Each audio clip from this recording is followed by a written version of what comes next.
बिस्मिल्लाहिर्रहमानिर्रहीम। दोस्तों अस्सलाम वालेकुम। आज की इस वीडियो में हम पीच ट्री अकाउंटिंग सॉफ्टवेयर का lesson number 2 inventory part 12 discuss करेंगे। इससे पिछली वीडियो में हमने ये प्राइस लेवल को डिटेल में डिस्कस किया था।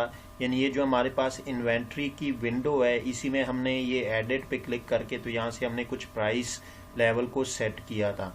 तो आज की इस वीडियो में हम इस प्राइस लेवल को फर्दर डिस्कस करते हैं और हमारे पास एक और विंडो है जिसके ज़रिए हम प्राइस लेवल को सेट कर सकते हैं। तो उसके लिए आप यहाँ पे मेंटेन मेन्यू बार पे क्लिक करेंगे और उसके बाद ये इन्वेंट्री आइटम के नीचे आइटम प्राइस है, इस पर आप क्लिक करें। जैसे ही क्लिक करेंगे तो आपके पास ये एक विंडो आ जाएगी।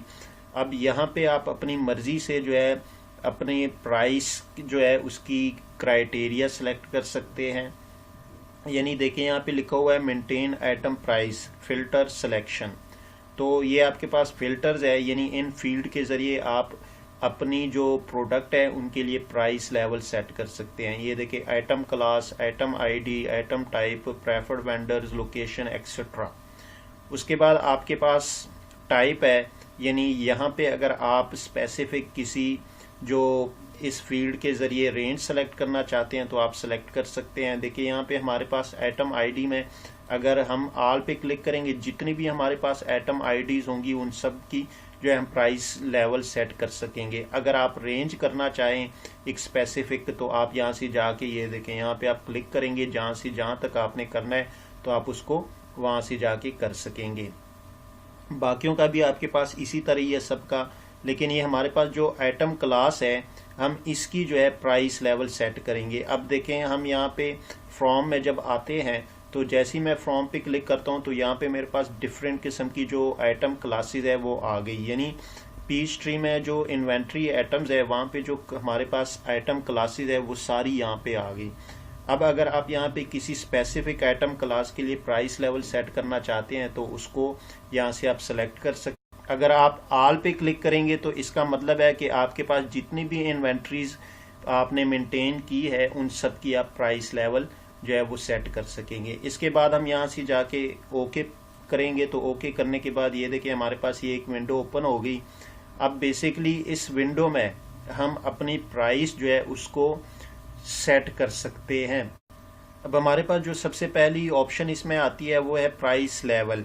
यानी आप पीच ट्री में अपनी मर्जी से प्राइस लेवल को एक्टिव कर सकते हैं और इनएक्टिव कर सकते हैं। देखिए हमारे पास 10 प्राइस लेवल है और ये 10 के 10 प्राइस लेवल एक्टिव है। अगर आप इसको देखना चाहें कि एक्टिव कैसे है तो ये देखिए मेरे पास ये प्राइस लेवल 1 है।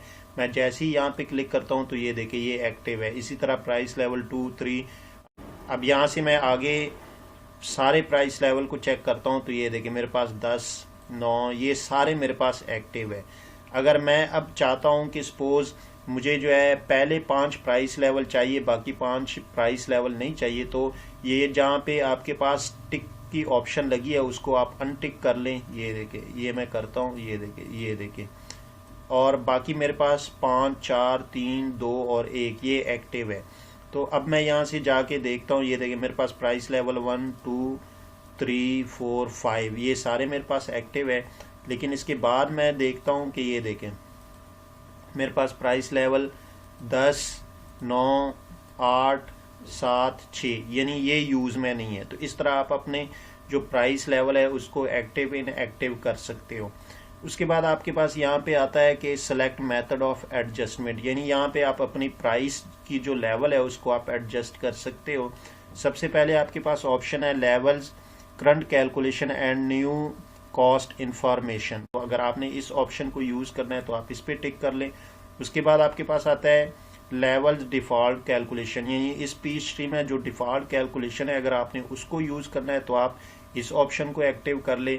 उसके बाद तीसरे नंबर पे आपके पास आता है कैलकुलेशन सेलेक्टेड बिलो। यानी अगर अब यहाँ पे आपने जो नीचे आपको ऑप्शन दी है कैलकुलेशन के लिए, अगर आपने उसके ज़रिए कैलकुलेशन करनी है तो आप कर सकते हैं।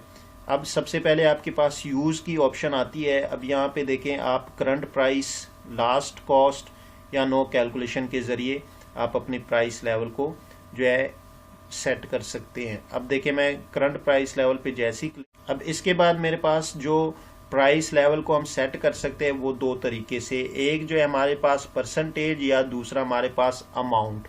अब देखिए मैं यहाँ पे क्लिक करता हूँ तो मेरे पास increase by percentage, increase by amount, decrease by percentage, decrease by amount.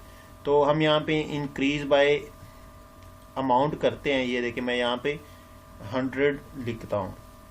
तो इसके बाद मैं यहाँ पे इसकी प्राइस लेवल सेट करता हूँ। ये देखिए मेरे पास यहाँ पे सपोज मैं इसकी प्राइस लेवल 1000 यहाँ से लिखता हूँ।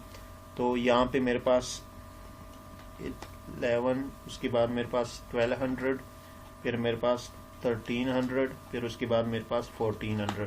तो इस तरह आपके पास ये बाकी जितने भी इन्वेंट्रीज आइटम हैं इनकी आप यहाँ से देखिए प्राइस लेवल सेट कर सकते हैं इस तरह।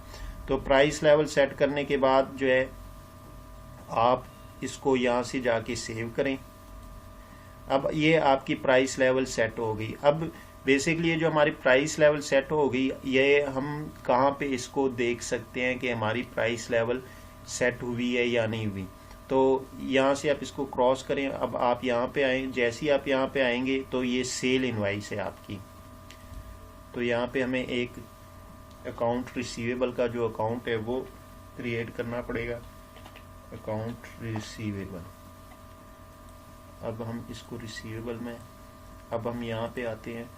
देखिए हम सेल इनवाइस पे जैसे ही क्लिक करते हैं तो अब यहाँ पे देखिए मैं यहाँ से उस आइटम को सिलेक्ट करता हूँ। अब ये देखिए मेरे पास ये प्राइस लेवल, ये देखिए 1000, 1100, 1200, 1300, 1400। तो इस तरह आप अपनी प्राइस जो है उसको सेट करके अपने कस्टमर को आप कोई भी प्राइस लेवल चार्ज कर सकते हैं। अब सपोज मैं यहाँ पे देखिए क्वांटिटी लिखता हूँ 5, तो ये देखिए यहाँ पे ऑटोमेटिकली इसकी 5000 प्राइस हो गई। अगर यहाँ पे मैं देखिए प्राइस 1400 वाली सिलेक्ट करता हूँ तो मैं फिर एंटर दबाता हूँ तो ये देखिए 7000। यानी इस तरह आप अपनी प्राइस लेवल को सेट करके कस्टमर्स को आप डिफरेंट प्राइस जो है चार्ज कर सकते हैं।